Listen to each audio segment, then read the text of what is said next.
ദോഷങ്ങളും ദുഷ്ടതയുമുള്ള മാനവരാശിയുടെ നടുവിൽ ഒരു മനുഷ്യന് ദൈവത്തിന്റെ കൃപ ലഭിച്ചു.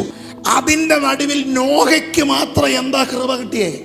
നോഹ എല്ലാവരിൽ നിന്നും വ്യത്യസ്തനായിരുന്നു. നോഹ എല്ലാവരിൽ നിന്നും വേർപെട്ടവനായിരുന്നു. എല്ലാരും ദുഷ്ടതയിലൂടെ പോകുമ്പോ, എല്ലാരും ഒരുപോലെ ചിലത് ചെയ്തു പോകുമ്പോ, അതിന്റെ നടുവിൽ നിന്ന് വേർപെട്ടു വരുന്ന ചിലതിന്റെ മേലാണ് എന്റെ ദൈവം തന്റെ കൃപ പകരുന്നേ. എല്ലാവരും ദുഷ്ടതയിലൂടെ പോകുമ്പോ, എല്ലാവരും ദോഷത്തിലേക്ക് പോകുമ്പോ, എല്ലാരും ദൈവത്തെ ദുഃഖിപ്പിച്ചുകൊണ്ട് പോകുമ്പോ, അതിന്റെ നടുവിൽ അതിലൊന്നും പോകാതെ ഒരുത്തൻ മാത്രം മാറി നിൽക്കുക.